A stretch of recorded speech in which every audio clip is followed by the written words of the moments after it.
All right, today we're talking about peace. And we're talking about the peace that passes all understanding or surpasses all understanding. Second Sunday in Advent. And so we're celebrating peace. We're not just wishing for it. We're celebrating that is like our natural state. That's how we're supposed to be. So when we're not peaceful, when we're in some kind of inner conflict, when we're feeling that anger, when all that stuff's going on inside us, that's not really natural. A lot of people will tell you it is, but I'm here to tell you it's not. We're here to love and to be loved, to learn how to love one another, to love ourselves, and to live in a world of love. We truly are meant for that, and that's our whole learning, because inevitably we go right back to this idea that the trouble is necessary to feel the peace.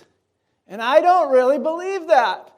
I believe that heaven exists as a singular reality, and the opposite of it is created or invented, not really created, made up by me in my own mind, you in your own mind. And that's why they call it an illusion. If you talk to any spiritual master throughout the ages, what did they say this is? Temporary. It's illusion. Sit back and watch it disappear. Watch it fade away as you accept the true singular reality of heaven now, of peace now, of love now. All those other things are made up in my mind, and I think they're necessary for life. But life based on death, happiness based on sorrow, couldn't be happiness at all. Could it? Could it really? No, because why? It will disappear. It will change to its opposite. So you're constantly going back and forth between opposites. And where does that leave you in that stressful position of going back and forth? You're like an elastic band, right? Your emotions are going. A lot of us feel that way now in the pandemic, right? We're like, our world has been disrupted, and so we're like, whoa, do I put the mask on, take the mask? What am I doing now? When are we going to go back to work? All these things, It's like, no, we're not going back to the old, what we called normal, because it wasn't normal. It's not normal to suffer. Do you know, Paul said to his friends, the Philippians, rejoice. Rejoice in the Lord, or the Christ within, always. Rejoice in God. Rejoice, meaning live in that Spirit of God within all the time. Rejoice again. Rejoice always. Be happy. Don't be anxious for anything. And the peace of God, which surpasses all understanding, will guard your hearts, which means you'll feel peaceful, and your minds, which means you'll maintain that consciousness of peace and positive vibration. It will guard your heart and your mind in Christ Jesus, in Christ that is you. You see, Jesus was a man who became the Christ by seeing who he was, by seeing God in everyone and recognizing it in himself.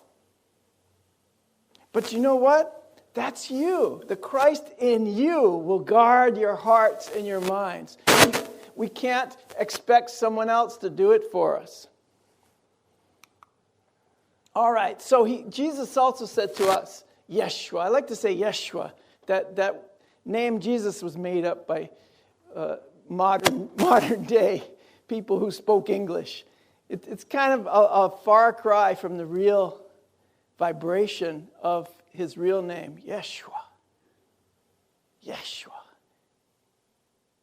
Yeshua. What a great name. What a wonderful vibration.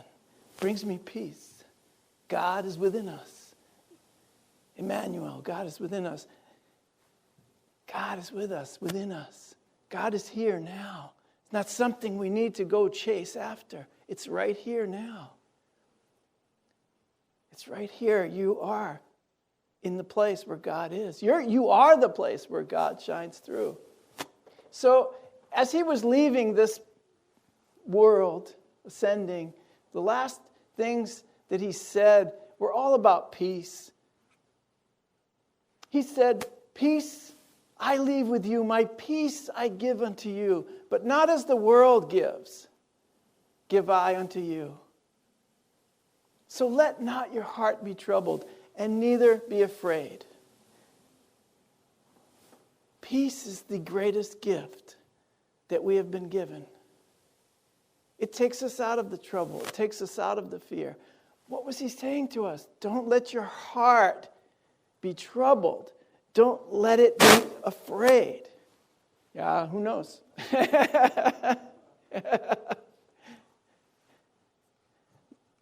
Don't let it be afraid. The most tragic of all the effects of trusting in this thought system of separation is basing all your thoughts, is establishing your thought system from the perspective of separation. And that brings about a loss of peace. That's the most tragic effect of your thought system of separation. It stems from believing that this world is all there is. The world you see from your limited perspective is all there is. You get stuck there, and then you begin to protect that, even against the ones you love. You're going to make them your enemies to protect your idea of this world that you see. It's always changing. Let it change. In that world that you see from limited perspective, yes, you have tribulations. Yes, you will suffer. Yes, you will have sorrow because your perspective is upside down.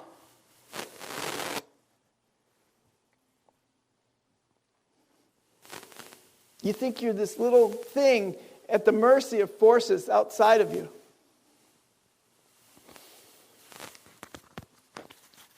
Let's see what's going on there. Nobody knows. You also believe you're separate from your source of all good. Not only is the bad stuff coming from somewhere else and you don't know how to control that, you also think that your good comes from somewhere else. And you don't know how to control that. And that's like the biggest misperception there is, because our minds are all powerful and our good is coming from us. It's coming from our expectation of the good. And somehow we think we must influence what's outside of us to stop the pain or to bring us the good. Then I'll be happy. Instead of realizing, no, happiness is a function that I have as a child of God. To be happy is my function. So true peace is only going to come through genuine forgiveness. It's only going to come through genuine acceptance, through genuine joy, rejoicing, as Paul said. When you rejoice in the Lord, then you will find that peace which surpasses understanding. When you're joyful,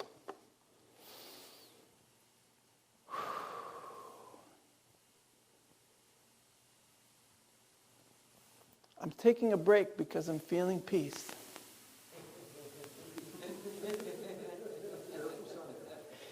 You see, when all the technology is kind of giving you challenges, and when the world doesn't seem like it's running exactly the way you think it should, maybe that's a sign to slow down, to stop, to enjoy this moment, to feel the peace of God right here and right now. Maybe when a pandemic hits, what did I say months and months and months ago?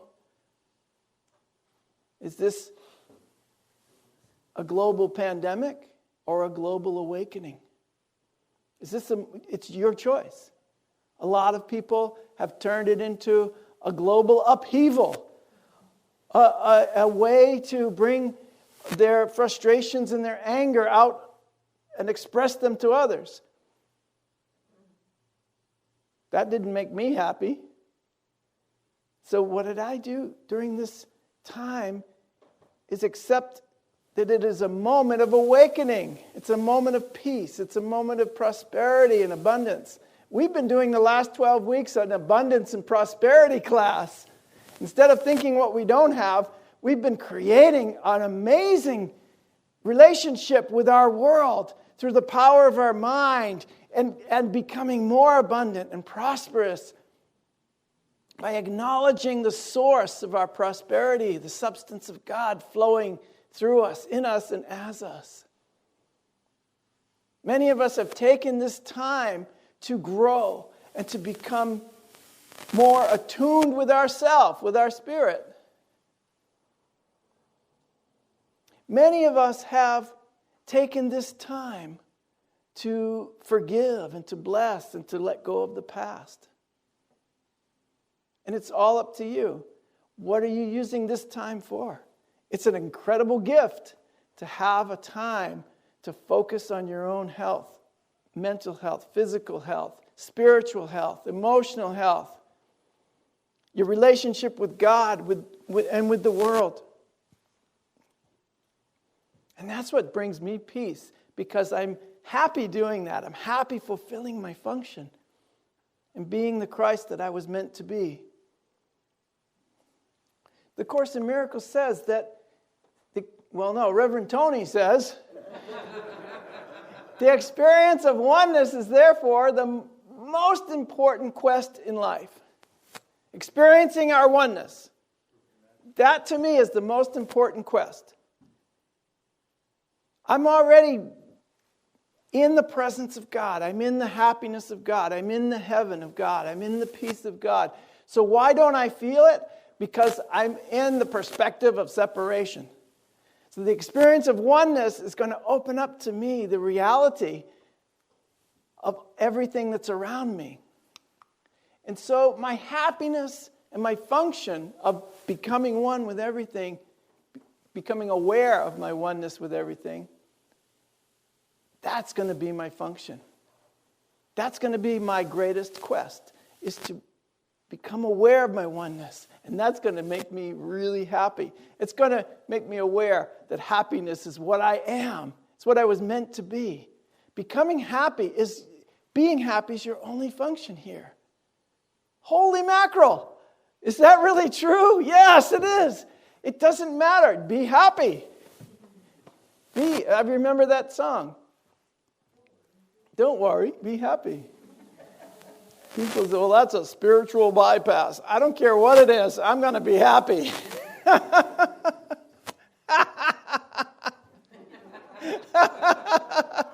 But I'm really angry. I know you are.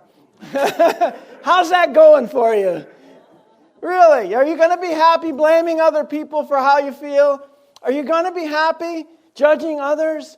Are you going to be happy complaining about life? Are you going to be happy just being depressed and being sad and walking around like the world is against you? Are you going to be happy doing that? I don't know. I'm not. That's why I gave those things up.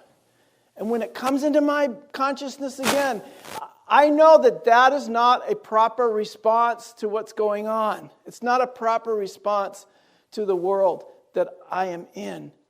The only proper response is one of love, is one of seeing the God in you no matter what, until you can see it in yourself. I want to be happy, so I'm going to fulfill that function. So truly, another Reverend Tony quote, the truly happy people in the world are the peaceful ones. And the really peaceful ones are the truly happy people. When you're happy, you're peaceful. When you're peaceful, you're happy. That's just how it goes.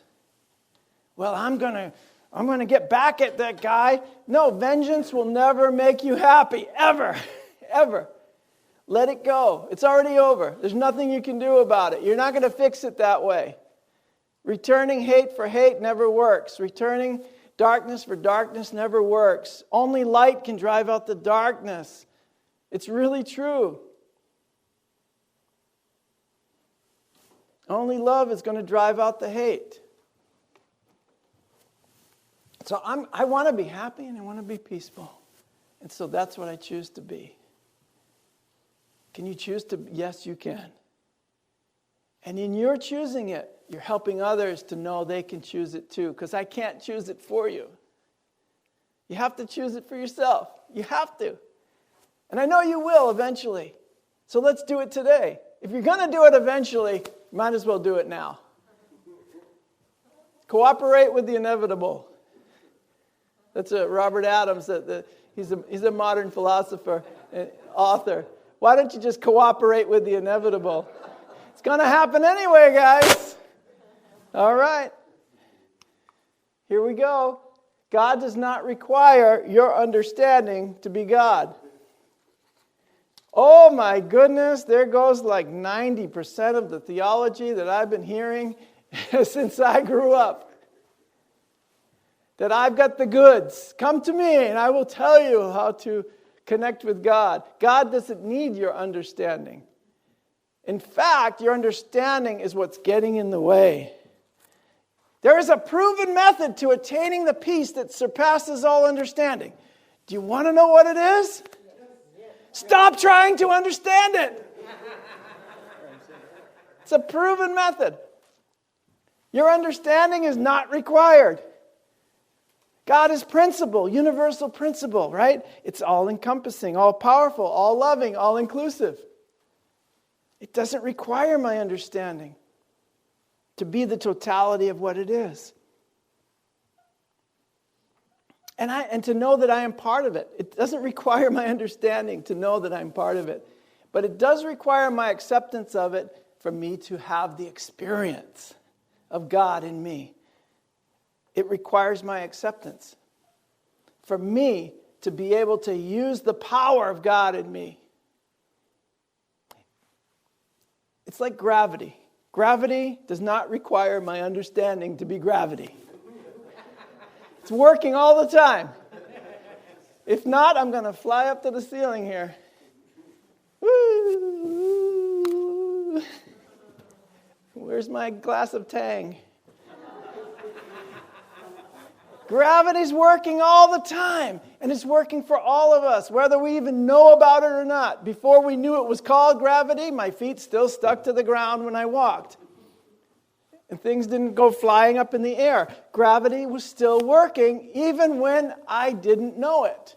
But now that I know it, I can use it. I can maybe use the laws of gravity to fly an airplane. Oh, wow, I know how to get above the law of gravity if I put enough force in this direction. We can shoot rockets up into space. And more importantly, we can bring them back down to Earth safely. Because of the laws of gravity, I want to land that thing in the ocean. But we can do a lot of things when we start to understand the laws, the spiritual principles of God. They're operating even when I don't understand them and when I don't know them. But when I begin to become aware of them, I can use them for my own benefit. I can use the laws to increase my awareness of my oneness, to increase my peace and happiness, and to share more love in the world. I can use the laws to be prosperous enough to share myself with others. Rather than struggling and thinking life is a struggle, I am knowing that life is a blessing and that abundance is being poured upon me each and every moment. It's just like gravity. Abundance is a law of the universe. Prosperity is a law of the universe. Healing is a law of the universe. Being one is a law of the universe. We are one. You can't break that law. It's just working all the time. You can try to ignore it. You can go and jump off the roof and see how gravity affects you. You can, right? You can jump off the mountain without a parachute or without your hang glider and see what happens then. You can jump out of the airplane without your parachute and see how gravity affects you then. That's what you're doing now with the laws of God. You're trying to do it without the parachute, without using the principles and the knowledge to your best benefit. And what happens? You hit the ground every time. Smack. And, oh, man, there must be a better way. Yes, there is. Practice of spiritual law, of meditation, of prayer, of all of the spiritual practices that we have. That's your parachute. That's your hang glider. That's your airplane. That's your rocket ship. You can go anywhere and do anything you want when you master the spiritual laws of the universe. So our problem is that we're trying to use it to benefit our ego. So Mark said something really cool in the Bible. He said, "What shall it profit a man if he gain the whole world but lose his soul?" The truth is, the happiness you seek is not out in the world. It's inside of you. It's not something you go out and get. It's it's in your soul already. And you bring it out into the world. When I keep trying to fill myself with things of the world, why do I lose my soul? I just lose awareness of it. I don't actually lose my soul. I lose awareness of what it is. And of where it is. And of how powerful it is. And of what it contains, which is everything that I want. It contains all the happiness of God. And that is going to bring me the peace that surpasses all understanding. When I am allowing my soul to develop and give it over to the Holy Spirit to be shared with the world, that's where I find my happiness and my peace. And that's why your function and your happiness are one, because it's in you. It's in there. It's in your soul. The happiness is already there. It's for you to bring out into the world, not to try to go looking for it out there. Oh, I lost my peace and my happiness. How could you lose it? It's inside of you. You're walking around with it the whole time. Do you ever I don't know, some of you guys are like me, with you got reading glasses, and you're looking all over the house, and they're right on top of your head. Right? Or your car keys, right? They're hanging from your pocket, and you're looking all over for your car, all the pockets of every jacket in the house, and you go, oh, they were here the whole time. How about you're talking to somebody on the phone, and you're looking for your cell phone? You ever do that? Me too.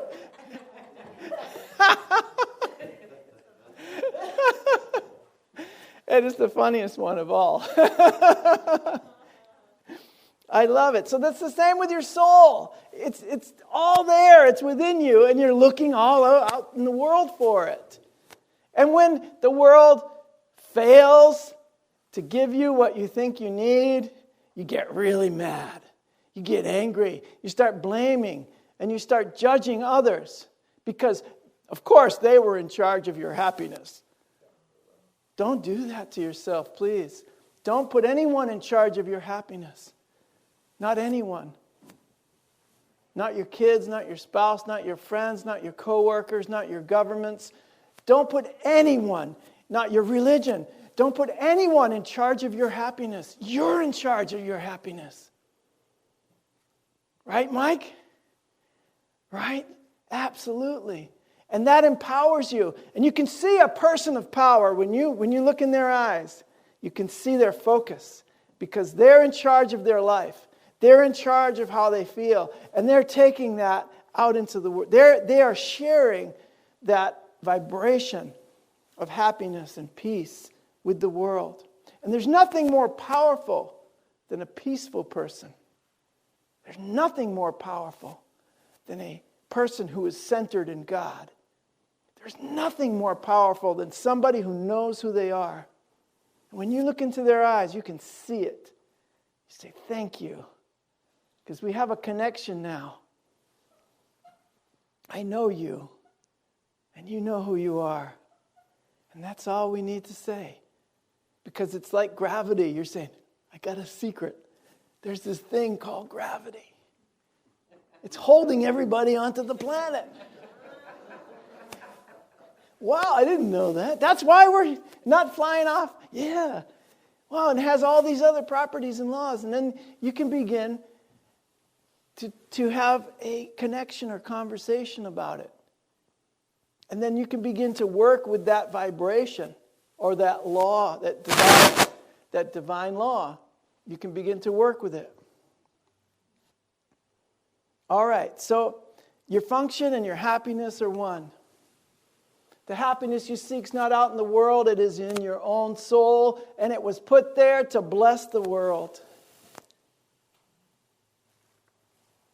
And you know what? I think that's all we really need to know.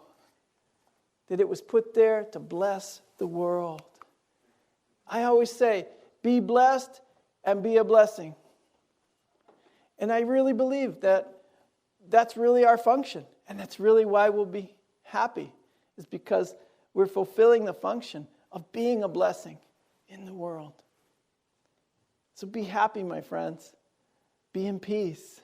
Have an incredible, wonderful Christmas season of allowing the Christ in you to be born. And maybe born again and again and again. To bring out what's in your soul. To bring that happiness to the surface. And to stand in your power. And when you are there, you will know the peace that surpasses all understanding. Thank you so much. I love you.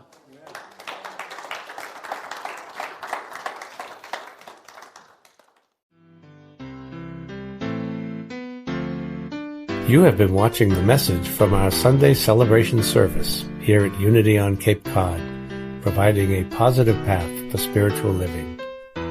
Please join us every Sunday morning at 10 a.m.